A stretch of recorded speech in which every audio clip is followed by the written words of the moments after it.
اعوذ باللہ من الشیطان الرجیم بسم اللہ الرحمن الرحیم ربی اشرح لی صدری ویسر لی امری واحلل عقدۃ من لسانی یفقہوا قولی۔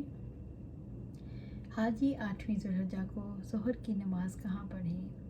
عبدالعزیز بن رفیع سے روایت ہے کہ انہوں نے کہا کہ میں نے حضرت انس بن مالک رضی اللہ عنہ سے دریافت کیا کہ آپ مجھے ایک چیز کے متعلق بتائیں جو آپ کو آپ صلی اللہ علیہ وسلم سے اچھی طرح یاد ہو۔ آپ صلی اللہ علیہ وسلم نے 8ویں ذوالحجہ کو ظہر اور عصر کی نمازیں کہاں پڑھیں؟ انہوں نے فرمایا یہ نمازیں مینا میں پڑھی تھیں۔ میں نے کہا کوچ کے دن آپ نے عصر کی نماز کہاں پڑھی؟ انہوں نے فرمایا وادی بطاح میں۔ پھر انہوں نے فرمایا تم وہی کرو جو تمہارے عمرہ کریں۔ عبدالعزیز ہی سے روایت ہے کہ انہوں نے کہا میں 8ویں ذوالحجہ کو مینا کی طرف گیا تو وہاں حضرت انس رضی اللہ عنہ سے ملا جو گدھے پر سوار ہو کر جا رہے تھے۔ میں نے عرض کیا نبی صلی اللہ علیہ وسلم نے اس دن ظہر کی نماز کہاں پڑھی؟ انہوں نے فرمایا دیکھو جہاں تمہارے عمرہ نماز پڑھتے ہیں وہاں تم بھی نماز پڑھو۔ مینا میں نماز پڑھنا۔ عبداللہ بن عمر رضی اللہ عنہ سے روایت ہے انہوں نے فرمایا آپ صلی اللہ علیہ وسلم اور حضرت ابوبکر اور عمر رضی اللہ عنہ مینا میں 2 رکعت پڑھتے۔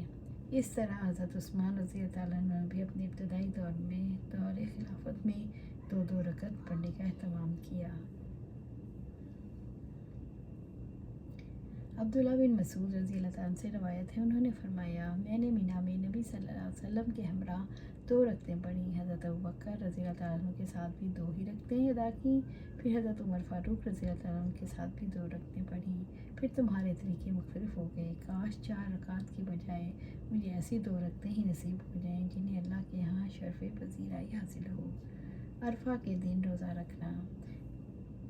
ام فضل رضی اللہ عنہ سے روایت ہے انہوں نے فرمایا عرفہ کے دن لوگوں کو نبی صلی اللہ علیہ وسلم کے روزے کے متعلق شک ہوا تو میں نے نبی صلی اللہ علیہ وسلم کی خدمت میں ایک مشروب بھیجا، آپ نے اسے نوش جاں فرمایا۔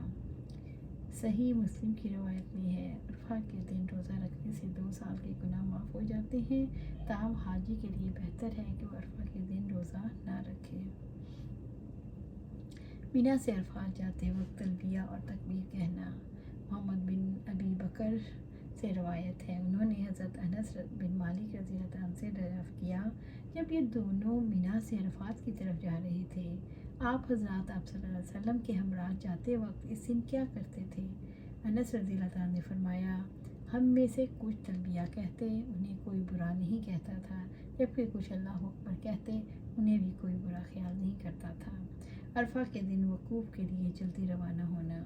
سالم سے روایت ہے کہ انہوں نے کہا کہ خلیفہ عبد المالک بن مروان نے حجاج بن یوسف کو خط لکھا کہ وہ احکام حج میں عبداللہ بن عمر رضی اللہ عنہ کی مخالفت نہ کرے۔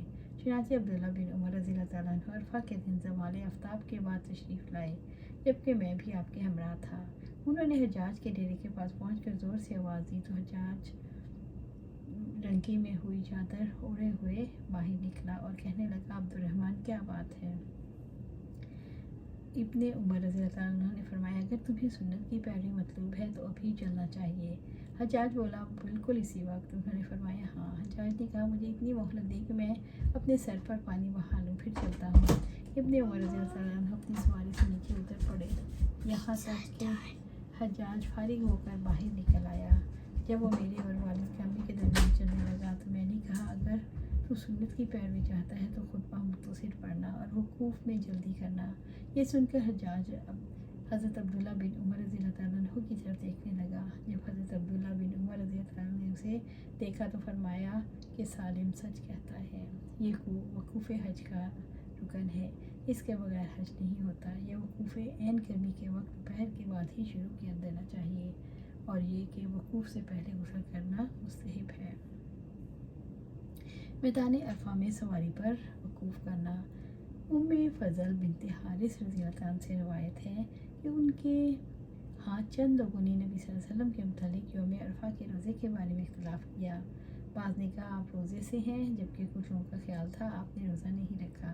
ام فضل رضی اللہ عنہ نے ان کے پاس دودھ کا پیالہ بھیجا جبکہ آپ اپنی اونٹنی پر وقوف فرما رہے تھے تو آپ نے اسے نوش فرمایا۔ میدان عرفہ میں دو نمازوں کو جمع کرنا۔ عبداللہ بن عمر رضی اللہ عنہ کی نماز باجماعت فوت ہو جاتی تو دونوں نمازوں کو جمع کر کے پڑھتے۔